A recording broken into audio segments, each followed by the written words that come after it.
સુરતના chain snatcher Soeb Khan પઠાણની ધરપકડ કરવામાં આવી છે। મહારાષ્ટ્રના ચોપડા શહેરમાંથી આરોપી પકડાયો છે। છેલ્લા 5 મહિનાથી ભેસ્તાન મહિધરપુરામાં ચેઇન સ્નેચિંગ કરતો હતો। આરોપી વિરુદ્ધ 46 ગુના નોંધાયેલા હતા। મહિધરપુરા પોલીસ આરોપીના મિત્રની ધરપકડ કરતા સોએબ ખાનનું નામ ખુલ્યું છે। વોન્ટેડ આરોપીની ધરપકડ કરી પોલીસે કાર્યવાહી હાથ ધરી છે।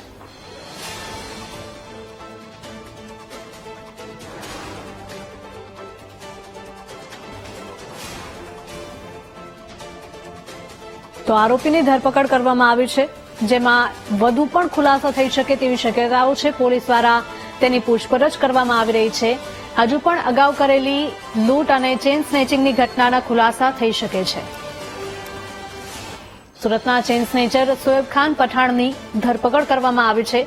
મહારાષ્ટ્રના ચોપડા શહેરમાંથી આરોપી પકડાયો છે। છેલ્લા 5 મહિનાથી ભેસ્તાન મહિધરપુરામાં તે ચેઇન સ્નેચિંગની ઘટનાને અંજામ આપતો હતો।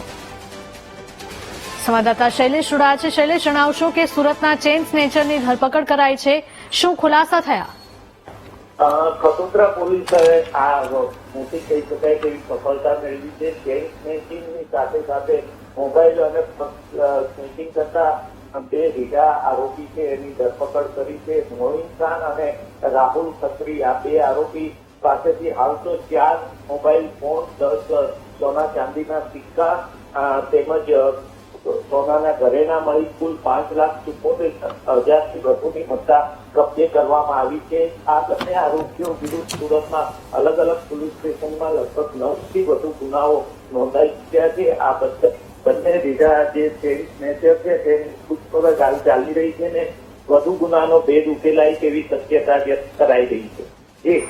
જી બિલકુલ શૈલેષ, આભાર।